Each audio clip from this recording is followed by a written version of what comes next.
There is an almost mystical feature of JavaScript functions that many developers fail to fully understand. And what I'm talking about is something called closures. So when I ask my students what's the hardest JavaScript concept to understand, then many people say that it's closures. However, I believe that with the right explanation, it's actually not that hard, especially when you already understood everything that you learned before in this course, such as execution contexts, the call stack, and the scope chain. Because closures kind of bring all of these concepts together in a beautiful, almost magical way. So enough talk, let's see what closures are all about. So I'm going to start by creating a new function here called secure booking.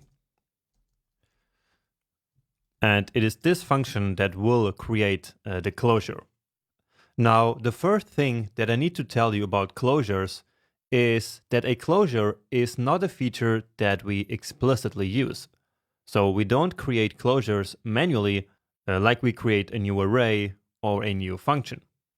So a closure simply happens automatically in certain situations. We just need to recognize those situations. And so that's what we're going to do here in this example. So we will create one of those situations so that we can then take a look at a closure. So anyway, let's now continue writing this example. And I'm calling this one passenger count. And it will start at 0, but we will be able to manipulate it. And I'm calling this function here secure booking because this passenger count variable cannot be manipulated and accessed from the outside. So, and now what's special about this function is that it will return a new function. And what we do in this function is to update the passenger count variable. So the variable that is defined in the parent function. So that's important. And then let's just log the new passenger count to the console. So passenger count. All right. And now let's call the secure booking function and then store the result in a variable called booker. And so this is actually pretty similar to what we did previously in the lecture of functions returning other functions. So we have one function here that we call, and this function will return this new function. And so as we call secure booking, it will return exactly this function, and it will then be stored inside this booker. And so this here is going to be now a function as well, right? So let's analyze in detail what happens when this line of code here is executed using all the concepts that we already know about. So this is exactly the code that we just wrote. Now, before we start running the secure booking function down here, our code is running in the global execution context. And in there, we currently only have this secure booking function. And so we can also say that the global scope now contains secure booking. Then, when secure booking is actually executed, a new execution context is put on top of the execution stack. Now, remember, each execution context has a variable environment, which contains all its local variables. In this case, it only contains the passenger count set to 0. This variable environment is also the scope of this function. And so the scope chain of this execution context looks like this. So passenger count is in the local scope, but of course this scope also gets access to all variables of the parent scopes. And in this case, just the global scope. Anyway, in the next line of the secure booking function, a new function is returned and it will be stored in the booker variable. So the global context now also contains the booker variable. All right, now what else happens when the secure booking function returns? That's right, its execution context pops off the stack and disappears. So the secure booking function has done its job and has now finished execution. Now, it's very important to note that it's only the execution context itself that is gone from the stack. The variable environment containing passenger count is still stored in memory. And in particular, this variable environment has been transferred to the heap in this case, but more on that later. So again, the execution context is gone at this point, but the variable passenger count set to 0 still lives on in the engine's memory. And this is very important to keep in mind moving forward. Alright, but most of this is actually nothing new at this point, right? All we did was analyze the call stack and the scope chain as we call the secure booking function. And this is going to be very important to later understand and see the closure. So as of yet, we didn't see any closure yet. All we did was using the knowledge that we already have to understand how this Booker function was created. But now let's go back to our code to actually use the Booker function and finally see the closure in action. So now that we understand how the Booker function was created, let's now actually call it here. So calling it a couple of times here. And as we can see, it doesn't need any arguments. There's no list of parameters, right? So let's call it here 3 times. And now let's reload the page here. And indeed, we get 1, 2, 3 passengers. And so what this means is that the Booker function was in fact able to increment the passenger count to 1, then to 2, and then to 3. But now, if we think about this, then how is this even possible? How can the Booker function update this passenger count variable that's defined in the secure booking function that actually has already finished executing? And so, as I just said, this function has already finished its execution. It is gone. So its execution context is no longer on the stack, as we just saw in the slide. But still, this inner function here, which is the Booker function, is still able to access the passenger count variable that's inside of the Booker function that should no longer exist. And maybe you can guess that what makes this possible is a closure. But before I explain exactly how the closure works, I want you to appreciate once more how strange this actually is. So again, this Booker function here is simply a function that exists out here in the global environment, or in the global scope, right? And the environment in which the function was created, so this here, basically, this environment is no longer active. It is in fact gone. But still, the Booker function somehow continues to have access to the variables that were present at the time that the function was created. And in particular, this passenger count variable here. And so that's exactly what the closure does. So we can say that a closure makes a function remember all the variables that existed at the function's birthplace, essentially, right? So we can imagine the secure booking as being the birthplace of this function, so of the Booker function, essentially. And so this function remembers everything at its birthplace by the time it was created. And this cannot simply be explained with the scope chain alone. So we need to also understand the closure, and so let me now really explain how it actually works. So this is how we left the call stack and scope chain after the last slide. And let's now start by remembering that the execution context of secure booking was popped off the call stack after that function finished running together with its variable environment. Now, also remember how we said that this environment, which contains the passenger count variable, is still stored in memory. But why is that? Didn't we learn earlier in the lecture about garbage collection that variables stored in the stack are destroyed as soon as the execution context pops off the stack? Well, yes, we did, because that's usually the case. There is, however, one exception that we talked about, and that exception is the existence of a closure. So remember how we said that if an object is reachable by a closure, it cannot be garbage collected and will therefore stay in the heap indefinitely. And this actually applies to objects in the heap and to variable environments for variables that are stored in the stack, as long as they are reachable by a closure. So, in summary, the passenger count variable still exists because it is, in fact, reachable by a closure. That's the only reason, otherwise it would really be gone. But in this case, the engine moved the variable environment to the heap where it can stay forever.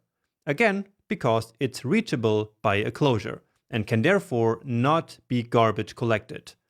So this is why the passenger count variable still lives on. So the way memory and garbage collection work play an essential part here, alright? And well, I told you that in this lecture, everything would come together. And so make sure that you understand all the stuff that we learned earlier. And so in this case, that we learned about memory management and garbage collection.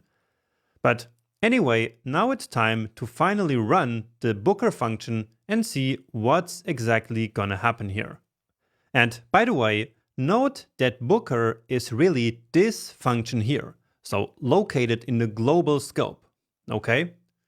So the first thing that's going to happen when we run this function is that a new execution context is put on the top of the call stack. And the variable environment of this context is empty simply because there are no variables declared in this function. Now, what about the scope chain? Well, since Booker is in the global context, it's simply a child scope of the global scope, just like this. But maybe now, by looking at this scope chain, you're starting to see a problem here. How will the Booker function access the passenger count variable? It's nowhere to be found in the scope chain of this function, right? So this is where we now start to unveil the magic of the closure. I mean, we already know that the closure exists because we saw it in our code, but we don't really know what it is and why it exists in the first place. So the magic is basically this. Any function always has access to the variable environment of the execution context in which the function was created. In the case of Booker, this function was created, so it was born in the execution context of secure booking, which we popped off the stack previously, right? So therefore, the Booker function will get access to this variable environment, which contains the passenger count variable. So that's the magic trick right there. This is how the Booker function will be able to read and to manipulate the passenger count variable. And so this connection is what we call the closure. So let's say all that again to make this really clear. So a function always has access to the variable environment of the execution context in which it was created, even after that execution context is gone. And this last part is really important. The closure is then basically this variable environment attached to the function, exactly as it was at the time and place that the function was created. And this probably still sounds confusing, but don't worry, I have some more familiar analogies in the next slide. For now, we are just trying to understand the mechanism behind the closure, so how it all works behind the scenes. So what matters the most here is that the Booker function has access to the passenger count variable because it's basically defined in the scope in which the Booker function was actually created. So in a sense, the scope chain is actually preserved through the closure, even when a scope has already been destroyed, because its execution context is gone. This means that even though the execution context has actually been destroyed, the variable environment somehow keeps living somewhere in the engine. Now we can say that the Booker function closed over its parent scope, or over its parent variable environment. And this includes all function arguments, even though in this example we don't have any. And now this attached or closed over variable environment stays with the function forever. It will carry it around and be able to use it forever. To make it a bit more digestible, we can also say that thanks to the closure, a function does not lose connection to variables that existed at the function's birthplace. That's a bit more intuitive, right? But anyway, let's see what happens now with execution of the Booker function. So the function attempts to increase the passenger count variable. However, this variable is not in the current scope. And so JavaScript will immediately look into the closure and see if it can find the variable there. And so after running this function, the passenger count becomes 1, this message is logged, and then the execution context is popped off the stack. Then execution moves to the next line, we get a new execution context, and the closure is still there, still attached to the function, and the value is still 1. And so now this function executes, increasing the passenger count to 2 and logging a message again. Okay, and that's what closures are and how they work behind the scenes. And I know that this is all quite complex, so let me give you a couple different definitions of closure now, some more formal ones and some more intuitive and maybe easier to grasp. And the most formal definition of closure is the one we already saw, which is that a closure is the closed over variable environment of the execution context in which a function was created, even after that execution context is gone. Or in other words, even after the function to which the execution context belongs has returned. Next, and a bit easier to understand, a closure gives a function access to all the variables of its parent function, so the function in which it is defined, even after that parent function has returned. So the function keeps a reference to its outer scope even after that outer scope is gone, which basically preserves the scope chain throughout time.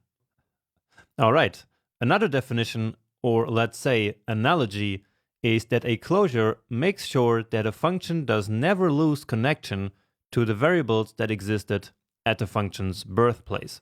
It remembers the variables even after the birthplace is gone. It's like a person who doesn't lose connection to their hometown. In this analogy, the person is the function and the hometown is the function's parent scope, and the function then doesn't lose the connection to the variables stored in this parent scope. And I hope that makes sense. Finally, some people like to think of this attached variable environment as a backpack. So in this analogy, a function has a backpack which it carries around wherever it goes. And this backpack contains all the variables that were present in the environment in which the function was created.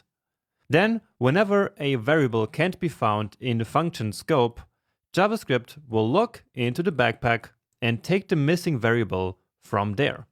So kind of similar to the other definitions, but maybe a little bit more visual. So these are some different ways of defining closure, but they all mean the same thing. So they all represent the same idea. Finally, we need to understand that we do not have to create closures manually. And this is also what I already touched on at the beginning of the lecture. So instead, this is something that JavaScript does completely automatically. We don't have to do anything. Also, there is no way for us to explicitly access closed over variables. That's because closures are not like a tangible thing. They're not like an object or so that we can access. So we cannot just reach into a closure and take variables from it. That's impossible, because a closure is just an internal property of a function. We can observe that a closure happens, because functions magically keep having access to variables that should no longer exist, but we cannot directly access these variables. However, what we can do is to actually take a look at this internal property. So at this backpack, so to say, in the console. So let's quickly do that before we finish this lecture. And we can do this by using console.dir, and then of the Booker function itself. So similar to console.log, but this one is a bit different. And so here we now get this function itself. So we can get the arguments, the name property that we already took a look at before, and then down here we have this scopes internal property. And this internal scopes property here is basically the variable environment of the Booker function. Now in here we can actually see the closure coming from secure booking. All right, and so this is where we see the passenger count, which currently stands at 3. And so this closure here basically is the variable environment of this secure booking. So that's the one that is being preserved by the closure.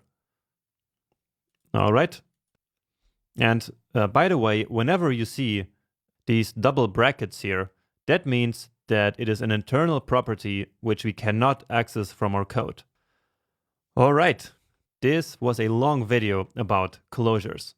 Now in the next lecture, we're going to take a look at 3 more examples of closures and also analyze how they work, because it's really important that you understand this concept of closures. It's a feature that's used all the time in JavaScript, and many times even without us realizing that closures are happening. So if you want to become confident as a programmer, you always need to know how exactly everything in your code works. And that, of course, includes closures.